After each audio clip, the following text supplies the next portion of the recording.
Hello, everybody, and welcome to our Zoom session of Dr. Gilbert hosts. My name is Dr. Rebecca Gilbert, and I am the Chief Scientific Officer at American Parkinsons Disease Association.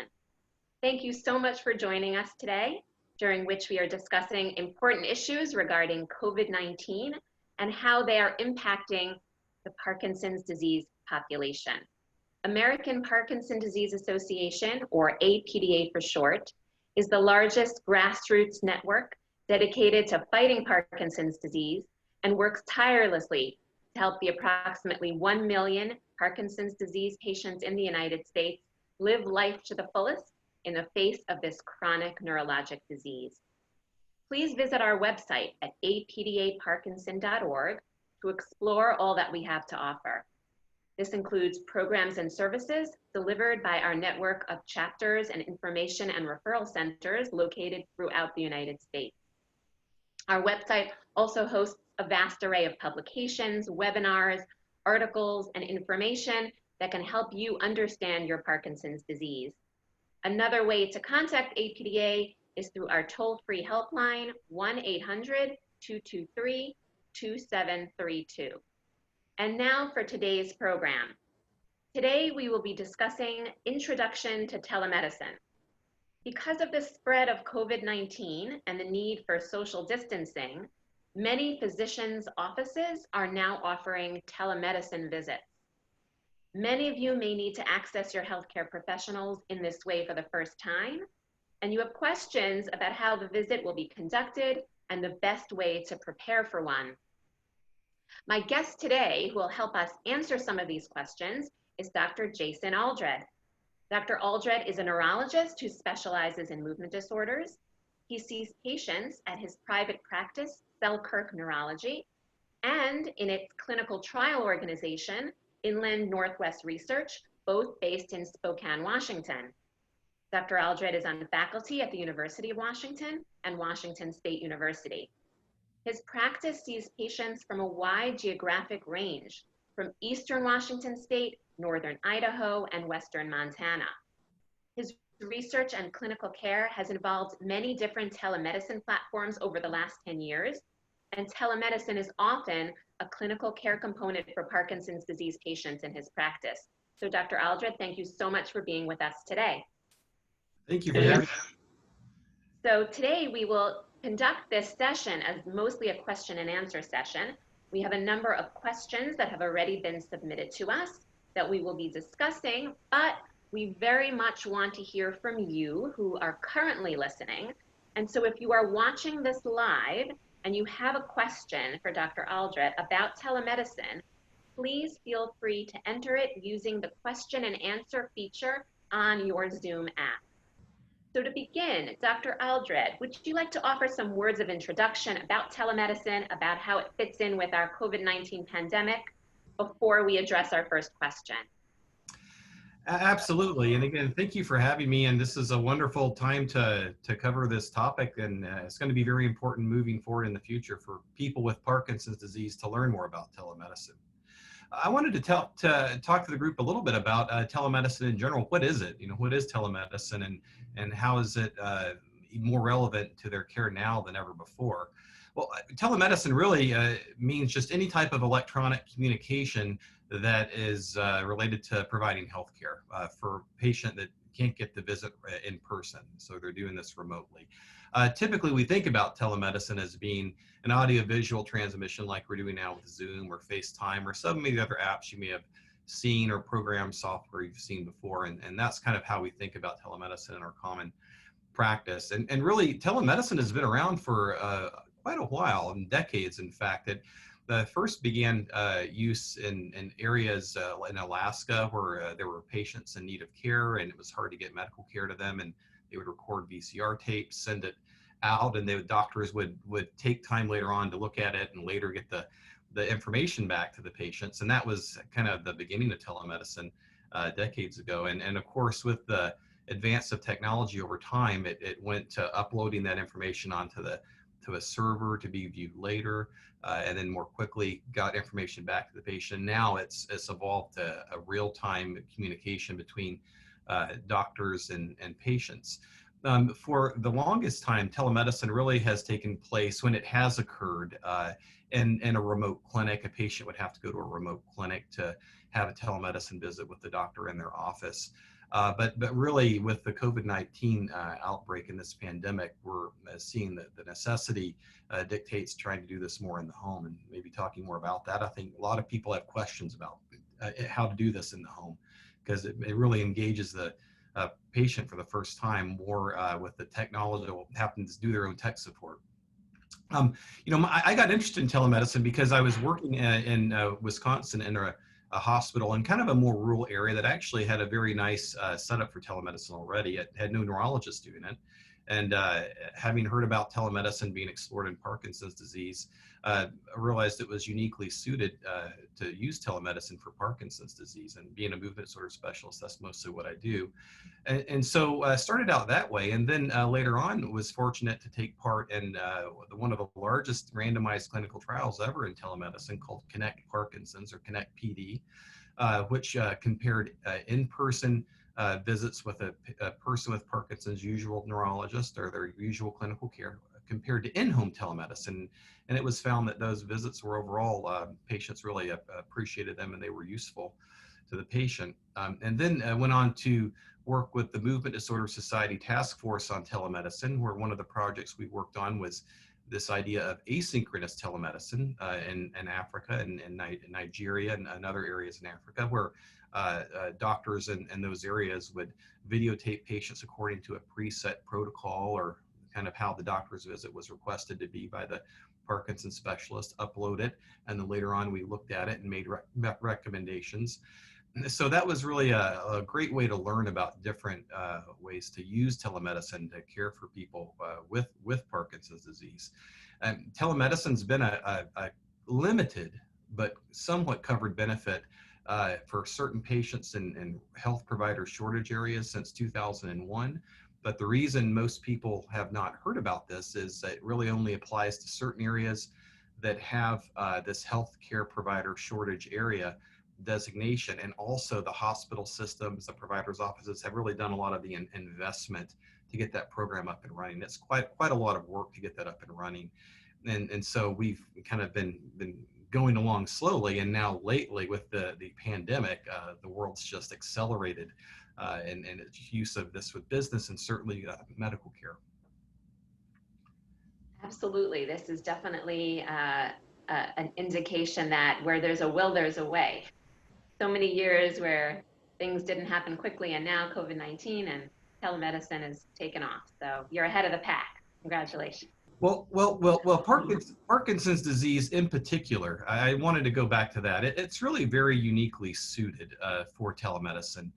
When we're doing when neurologists go on to do their Parkinson's training, many of us carry a video camera with us. We record movement disorder findings on examination that we share with our colleagues to try to understand them better. We learn about things very visually, and audio visual, listening to the patient's speech, watching someone's movement, looking at their tremor, determining what type of tremor it is. You know, a patient may say, well, I've got some kind of involuntary movement, my hand's moving, and is it a tremor or is it dyskinesia?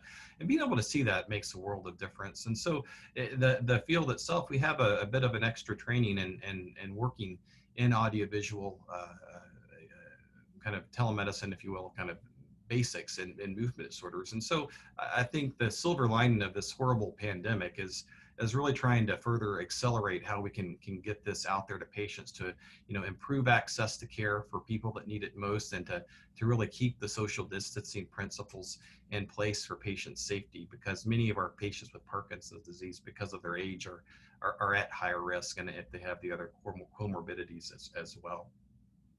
Absolutely.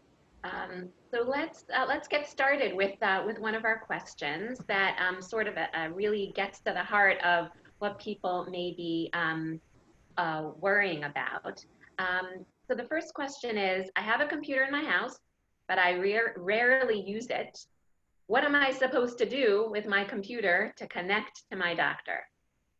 Well, first of all, give it a chance and explore the possibility that you may actually have more than all that you need to make that visit happen. what you want to do is to contact your doctor's clinic to ask them if they are performing telemedicine and what you need. Really, the only thing that you need to have a telemedicine visit is some type of device, and I say device broadly. So, mentioning computer is one thing, but it could be a smartphone, it could be an iPad or a tablet, it could be a laptop or a desktop computer. The computer should have a camera of some type. The device should have a camera. So what we've actually done, and we've gotten this exact question from patients who say, well, my computer, I don't really turn it on that often. I look at it occasionally. But then we ask, well, how about your phone? Well, I use my iPhone every day, or my Android phone every day. Well, that's really all we need. And so for many patients, we've actually been steering them more towards their smartphone than even their computer. So anything that you have that has ability to hear your voice, a microphone built into the computer, or attached to it, or a camera built into the computer or plugged into it is fine. Excellent, thank you. If you could you explain what a telemedicine visit will be like? What are the steps that a person can expect to go through as they Absolutely. see their doctor? We kind of, and I believe we're going to have a blog maybe accompanying this later where I can make this available, information available to the APDA community at large, kind of a telemedicine toolkit or telemedicine 101. And really, there's a couple things. I'm going to run through this to make your visit good. So first of all, learn about the platform or the type of software, the system that is being used. And for many people, many doctors, they'll have their own type of software system that works with their medical record. And actually what I've been doing in my own practice is using Zoom. It's very easy to use and patients can use it easily. So you want to know, number one, what is the platform? What do I use? Where do I go? And the clinic will tell you that. I'd encourage people also to familiarize yourself. Almost all of these systems and platforms have a demonstration video that you can watch. So I encourage anyone interested to look at a demonstration video for this. And then ask number two, how will you link to the visit? So how do you actually connect to your particular providers virtually? And this will be provided by the clinic, our hospital system. In our system, we simply email or text a link, and then they click on it and it opens up.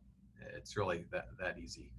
And then what you might consider if you're particularly nervous about it and are not used to troubleshooting technology, don't be afraid to push on with it and ask for a test appointment. The staff often will be very willing, and in fact, they a lot of times appreciate the opportunity to do a quick test ahead of time before you're actually on the scheduled visit, and ask for a test appointment to test your connection. That oftentimes will be available, and particularly nowadays, we've got staff doing other things that they typically weren't doing because of the change in activities due to the pandemic. And this is a high priority to get these visits to work.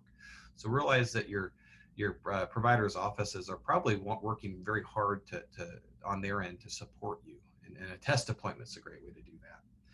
And then when you connect to a visit, be sure you'll connect on this link and look for something that says join audio, join with video, and take your time. Don't just click through if something pops up, kind of take a look at it and click on what you see that says join. You want to join these visits. One thing that's important that I want to just add is you should be asked, and we're been adding this on to tell patients, like, this is a telemedicine visit. Just telling them do they agree to the use of telemedicine for the visit. That's actually something that Medicare has asked us to do in insurance, and I think that's appropriate to do. We tell them that it's not being recorded, things like that. This is just a live visit. And then you get to be your own camera person. And I'm saying like there's so many steps here, but really this truly is all intuitive once you're doing it, most of it. And a couple of interesting points about telemedicine is lighting and how close or how far you are to the camera. That's really the basics of how to get a good visit once you're connected. So the lighting is kind of important. What we recommend is that the light's shining on your face and on your body. And if you have a window behind you, put the shade down so there's not a backlight. And just have the light kind of shining on you. If you can see yourself well in the camera and you're well lit and can be seen well, then your doctor is going to be able to see you well. And the other thing is there's a tendency a lot of times, particularly on smartphones, to put it very close to your face.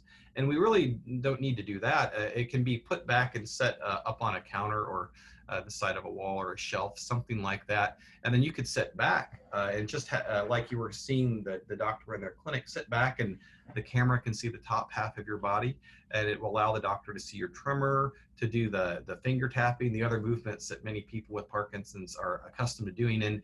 And you know, what's interesting is that after, for me at least in our visits, after the first few minutes, patients really start to relax a bit, and it's not the same as a regular visit, I'm sure, but it starts to feel a little bit more like what they're used to. Very good. So another question that came in, I'm concerned that a telemedicine visit won't be as comprehensive as my regular visit. Is this true? Well, a telemedicine visit is not a regular doctor's visit, so that is absolutely true. It's not the same. But what a telemedicine visit is it's a way to ensure that you are provided with at least the basics, and if not, a very solid opportunity to voice your concerns, for your doctor to hear you with the nuances of your body language, the way you're communicating it, you know, all the visual cues, that it's more than simply a phone call. And I think patients would be very surprised at how much you can get from a visit, even if a person's not physically present.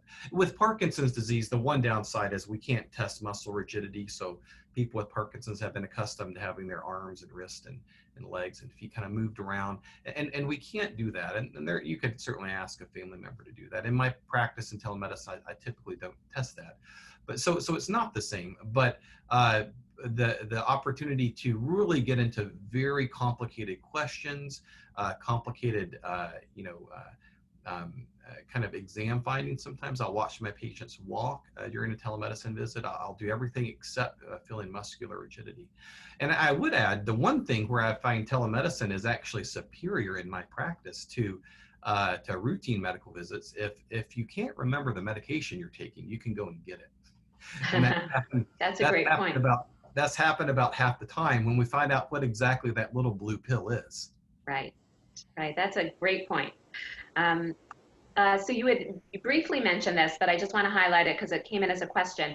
Are telemedicine visits recorded, and do patients have access to these recordings? Yeah, telemedicine visits are not recorded. They should not be recorded. That's not the recommended practice, nor do we do that. Okay, and that's for privacy issues and that's where this privacy. tape would live, or exactly. And that's a valid point. We're going to continue to authorities and physicians and hospital systems are and will continue to evolve privacy practices with this situation. I think the main concern right now is that a person with Parkinson's who's teetering on the edge of having to go to the ER or urgent care, where they would be at higher risk for developing or getting symptoms of this COVID virus, that really we first, we want to provide care first and foremost and get that taken care of. But the privacy concerns are absolutely crucial and will need to be concerned, will need to be followed and developed as we continue these programs. Another issue that you did touch on briefly, but people are curious about is, will my insurance cover this visit?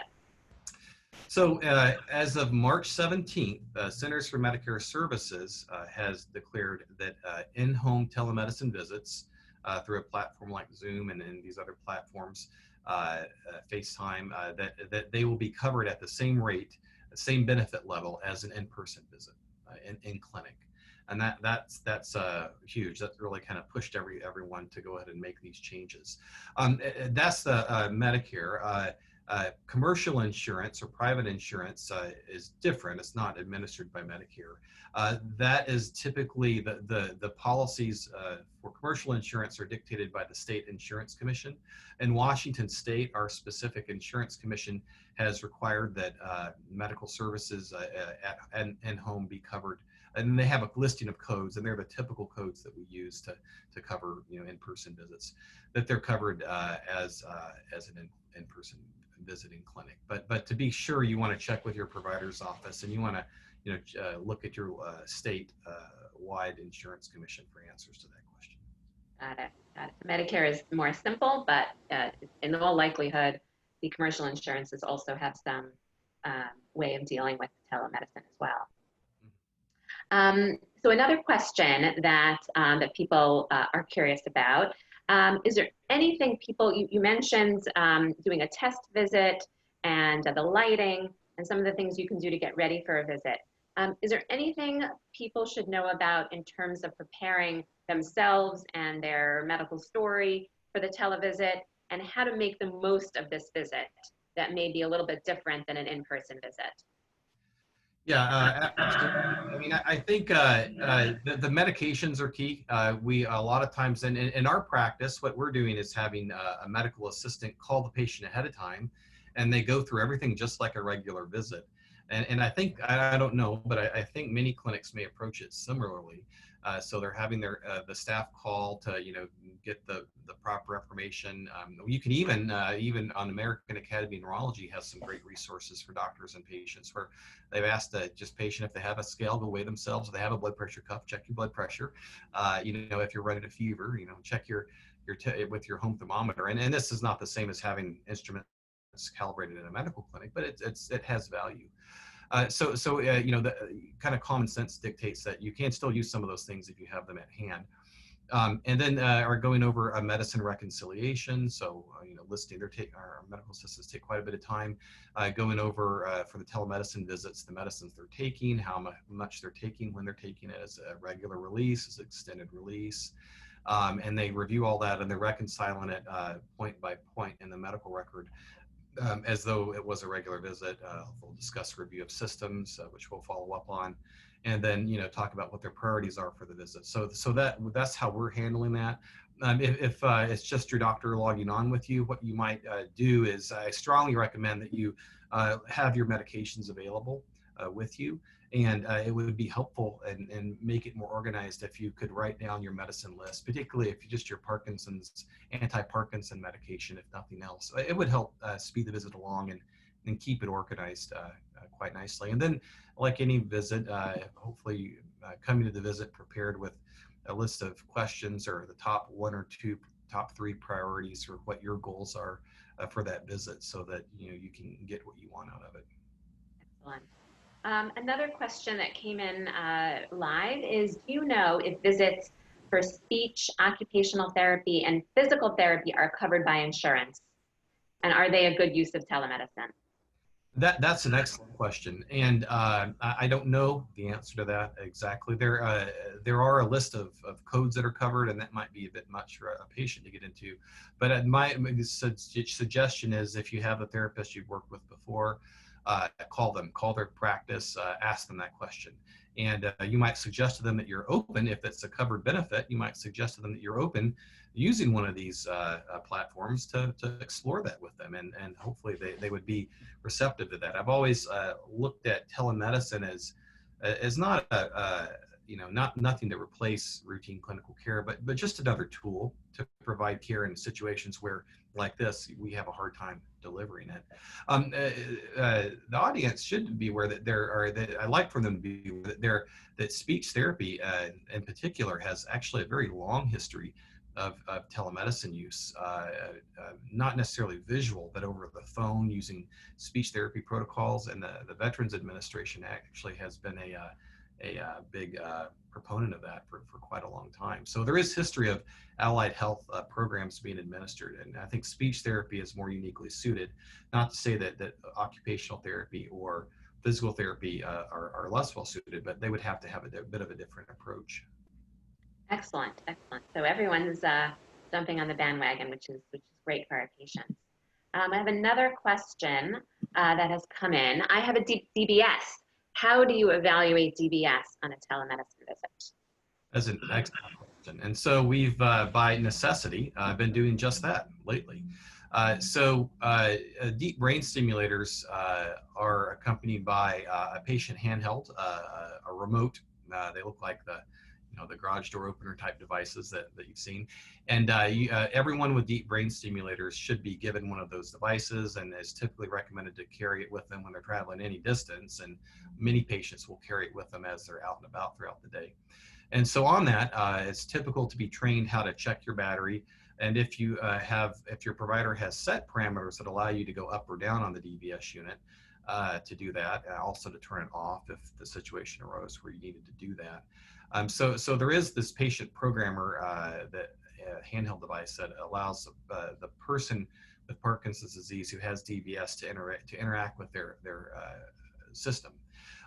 What we've done in our practice is the usual visit as we've described, and we guide them to use the DBS, the handheld device, to check their battery. They tell us their battery voltage, and we look at the different programs, and typically the patient has the ability, if they have different settings, to go through the different settings on their own anyways. And so that's set to, if it's set to adjust it, then what we've been able to do is do some minor adjustments via telemedicine, guiding the patients, which is really interesting using the current system with telemedicine, where we're instead of the patient maybe doing this on their own, they're doing the same thing, but they're doing it with us. They're visually seeing the results, and they can talk to us more about what they're feeling, what they're seeing, and it's really been an interesting way to support them. It must be more reassuring for a patient to have somebody watch them do the changes if they're unsure about it. This is stuff that they're already doing, some of them, Yeah. but a few of our patients have been more open to doing this with the support from their provider than they would be otherwise. Yeah. I have a similar question for somebody with Duopa. A Duopa system, for those who don't know, is a tube that's placed in the small intestine, and there's a gradual infusion of dopamine into the small intestine throughout the day, and that's a pump that a person wears. And this system also needs a certain amount of programming. Does a person who has the Duopa device, are they able to have a virtual visit to adjust their system? Yes, yes and no. I'll qualify that. We have a lot of patients with Duopa at our practice, and it's been a huge asset to caring for people with Parkinson's disease. So with Duopa, it's a little different. Duopa is a much more simple setup. So for patients with DBS, patients with Duopa are encouraged to have a usual visit and talk about what their issues have been, concerns with tremor, slowness, stiffness, walking. And in that case, if the patient is able to have the Duopa system adjusted, they would have this setting already arranged for themselves, and they would be able to do this simply anyways.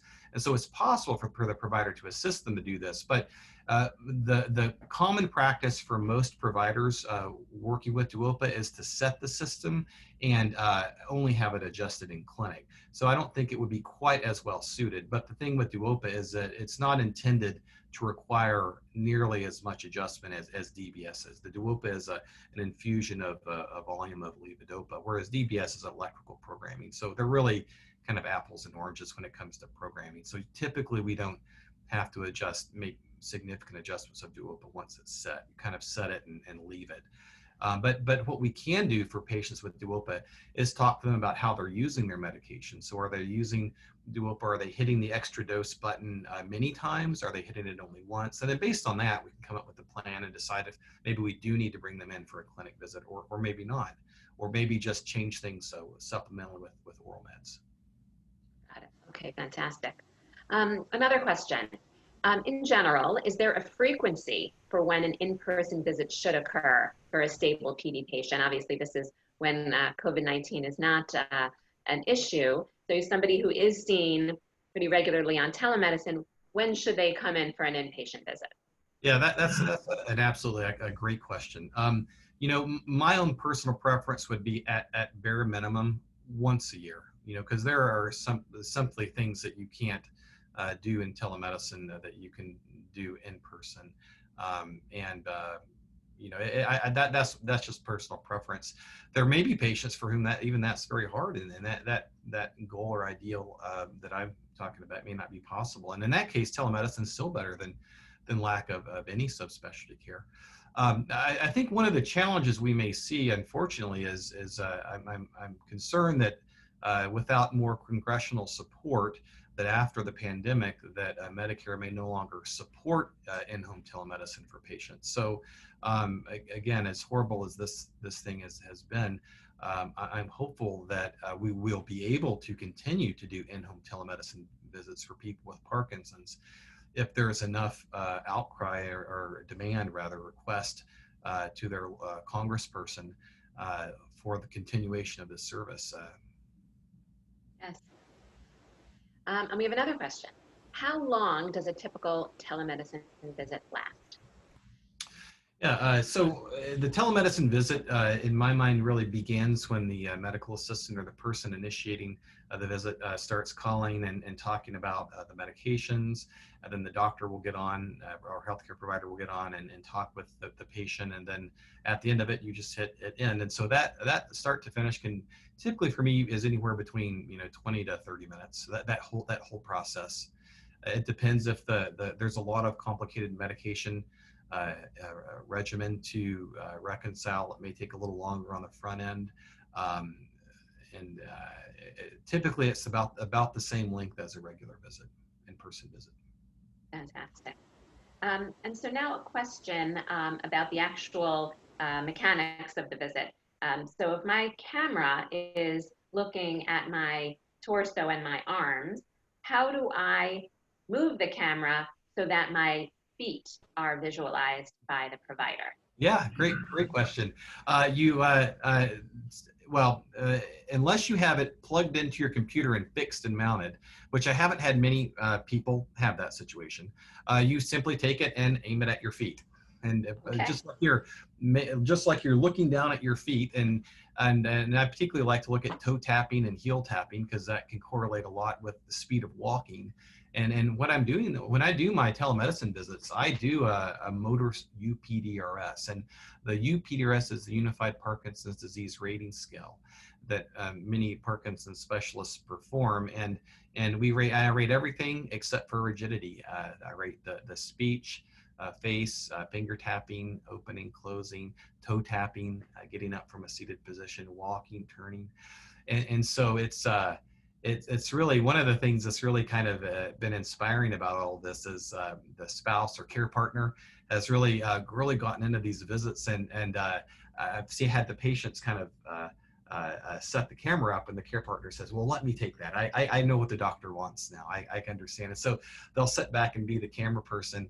And then when we're watching them walk, if the care partner is available, but you don't have to have this, but if they're available, then they'll have found a hallway or a larger part of the room, and they just turn and we say, okay, go ahead and stand up and walk back and forth a few times, and you can see if there's start hesitation, if there's freezing of gait when they're walking, if there's freezing when there's turning. You can see all of this, and you could even we've even signed back on later on because the patient medication had worn off, and we signed back on later on when the medicine was working, and we could actually, because it was in their own home and it was so easy to do, we could see them go from the on to off state and really make a good decision about what was a medicine on effect and what was a medicine off effect to make even better recommendations, because it was more real world and more kind of what they were typically experiencing in their own home. So that was another great benefit of telemedicine. Yeah, that was serendipitous. We didn't think of it like that until that opportunity arose. Fantastic. So if you don't have a care partner and you're by yourself getting this telemedicine visit, how would a walking be recorded? How would the best way to do that? Yeah, so and I've done this many times with patients who are on their own, or their care partner is doing something else and they just want the privacy. Some patients do want just privacy to do this, and so the care partner will be in another part of the house and they want to just discuss things on their own, and we take that into consideration. And so just talk ahead of time about, just tell them, say, find a place in your home where you can set the camera up and we can see your hallway, or we can see the larger part of your living area or kitchen, something like that. And they know their home well, and they know exactly where to put it typically, and it's great. I mean, the thing about it is even on technology that people might consider, not a very fancy smartphone or a fancy tablet, the camera, the audio visual capabilities of these camera systems and equipment is really very good. And it's surprising, I think, for many patients to realize what a good job we can do hearing them and seeing them. Fantastic. And so one last question, and this is actually coming from me. Are there national telemedicine standards? Is there going to be an effort to make this a standardized field of medicine? Do you anticipate that? Well, there has long been national telemedicine organizations. The ATA, American Telemedicine Association, is kind of one of the larger groups that is kind of advocated for national standards for a variety of things: quality, technology, privacy. All the questions that are being asked are excellent. And those are exactly what people that have focused on telemedicine research and development have been thinking about for a really long time. So I think it's interesting to see if there will be more follow-up and focus on this. I mean, you know, my one particular hope is that we will really see advocacy for people with Parkinson's disease, from people with Parkinson's disease, and also, you know, excellent organizations like APDA to really lobby for the continued implementation of in-home telemedicine.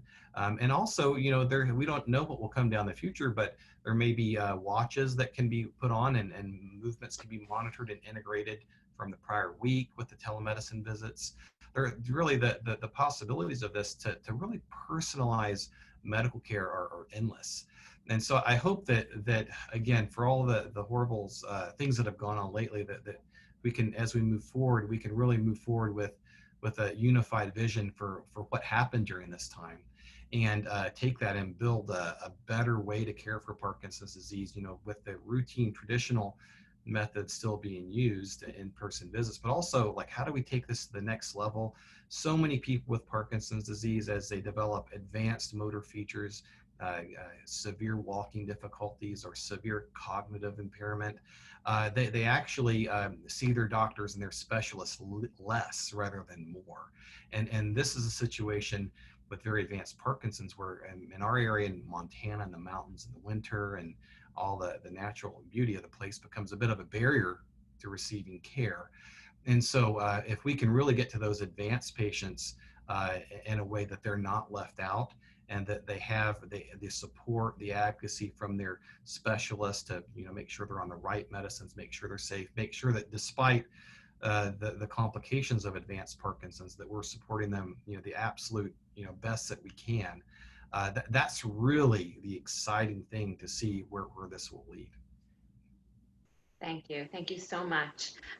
So I want to take this opportunity to wrap up here and to thank Dr. Aldred so much for joining us today, for all your valuable insights, for really understanding telemedicine and how it relates to Parkinson's disease in a way that the rest of the world is trying to catch up with. So thank you so much. And I definitely want to echo your hope that telemedicine is just at the beginning now for Parkinson's disease, and this will really push it forward, the silver lining to this terrible pandemic.